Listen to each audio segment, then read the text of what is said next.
Hello and welcome. I don't know what I'm supposed to do.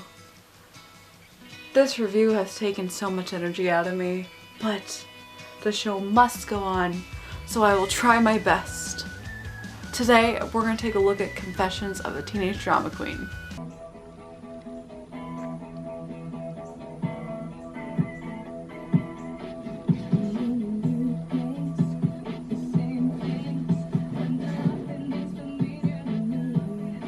Confessions of a Teenage Drama Queen was released in 2004, and I can say that I was highly affected by this film.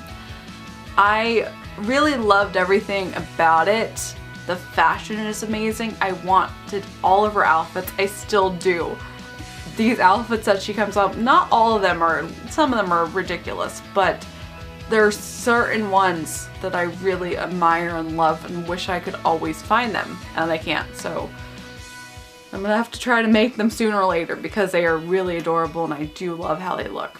You don't know how much I need you to stand beside you, to breathe your air. Don't move on, don't move on. I love the music of it, and the actors are pretty good too. Watching it as an adult, however, has changed a lot of the perception that I have over this. And not in a good way. For the first time in forever, Lindsay Lohan stars in a film that is not based on a remake. This film was one of her only films that is an original story. And pretty much like Freaky Friday, she was also not the first choice for this film. Hilary Duff was. No, yes. And the irony of this was during the time that Lindsay Lohan and Hilary Duff were still having a feud between each other because of Aaron Carter. Met and worked with Aaron Carter, and he's a really cool dude, but looking back at it now and only meeting him for a little bit, it's kind of hilarious to me that there was a feud to begin with. And I feel bad for Lindsay Lohan because she never was first choice for any of these roles, but she does a phenomenal job. She's a really amazing actress, she really is. Besides Lindsay Lohan, we have Alison Pill, who I also really like. She was also in Scott Pilgrim vs. the World, which I briefly mentioned. A fantastic movie, rule breaker movie. If you want to check out a non-Disney film, that's one you should check out. Kim. Can you play the drums? Yes. That is so awesome. And then we have Adam Garcia and Glenn Headley, which we also briefly talked about her before because she was in Dick Tracy. And to top off the cast list, we have Carol Kane, who is an amazing comedian, and Megan Fox, who is very well known today. This is based on a book by Diane Sheldon. I have also read the book, but that was over a decade ago, so I don't remember anything. But I do remember it was a lot different from the film. This is still a cookie cutter version of said book. In the book, Lola wanted to dye her hair and pierce her nose and do more edgy, angsty teenage things compared to just dressing up and wanting to be a movie star or a Broadway star in New York. For a whole, I like the aesthetic of the film. It's very early 2000s aesthetic, but as I mentioned a lot before, that was my teenage years, so I obviously relate to that a lot, but I still really like how everything was done. It was very experimental as a film, and there were a lot of scenes that just are exaggerated and they use pop-up imagery, which is really cool. Some animation's really neat. Upon hearing the news, my father mounted his really cool motorcycle to buy the mother of his child and future children her favorite flowers.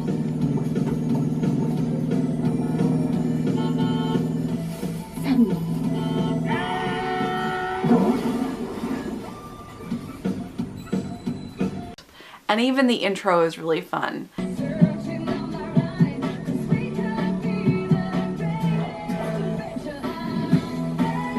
So on the technical side of things, the soundtrack, the editing, the animation, the script, everything is totally fine.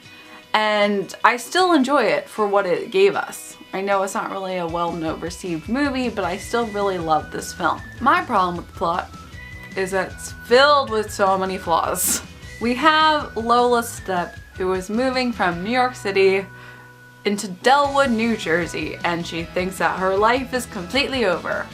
She ends up going to a new school, making a new friend because of their love for the band Siddhartha, who is also really, really fantastic, and then at the same time also gains a bully who hates her, Carla Santini, and they have a huge rivalry against each other, and they end up competing for the same part in the show. Lola ends up getting it, and that makes Carla even more angry. And Lola starts coming up with all these insane lies just so that way she's more likable and she can get along with the school. All that's totally fine. That's realistic. I've seen it happen. I know it can happen. People want to say stuff to get liked, and it's understandable. But then Siddhartha announces that they're breaking up. The band is breaking up. What? Yep. Siddhartha is no more. I repeat, no more. Stu Wolf is moving on and saying, never, never, never will I work with them again, so...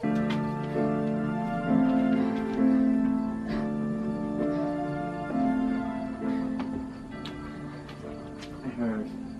Thanks for being here to tell me. Siddhartha ends up breaking up, and they're having a farewell show in New York City. Carla's dad is their lawyer, and therefore she knows him personally. There's gonna be an awesome party afterwards at Stu's Loft for all of Siddhartha's closest friends. So I've heard. And guess who already has an invitation? It just so happens that Ella and I do. Oh, really? Yeah, really. How'd you manage that? Same way you did, through parental connection. Lola, instead of just being like, nope, it's alright, this isn't gonna bother me, decides to continue making up lies and telling Carla that she also knows them and she's also gotten invited to the party, and just continues on to make up lies to try to make her seem as equal or better than Carla is. Lola has lived in the city her entire life, yet there is no mention of her knowing anyone except for her father in the city. Now, I understand this is for the plot device of not having to pay more actors and having a streamlined story, but wouldn't Lola have friends that are still in New York?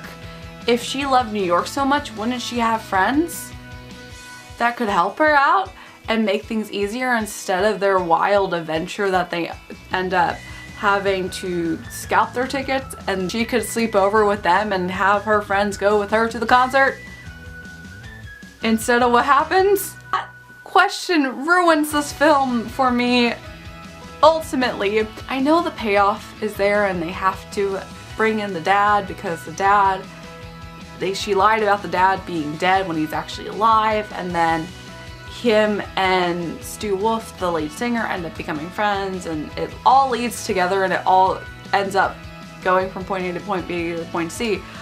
But you could just cut out that middleman and it could be a completely different story if she actually had friends in the city that she could have gone to the concert with and then still try to sneak into the party, etc, etc. Still have the same ending. I still enjoy the movie, but now that I've thought about this complete plot flaw, I can't look at the same, and it actually infuriates me a lot.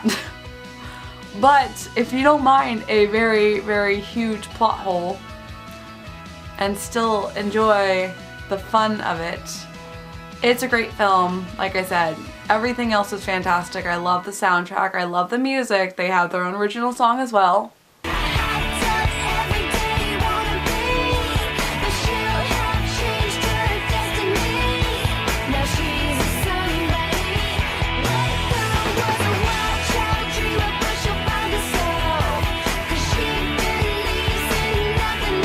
And I really, really love her fashion and her outfit choices, and the actors are really fantastic, and most of the characters are really fun. I also do really like Siddhartha. I like the sound of Siddhartha. It's a really cool name, and they have a really cool sound.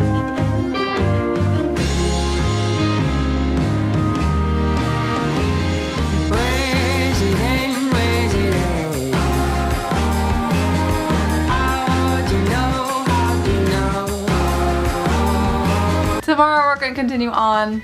We have the Muppet movie to talk about, so you can stay tuned, and as always, I hope you have a magical day, and I will see you real soon.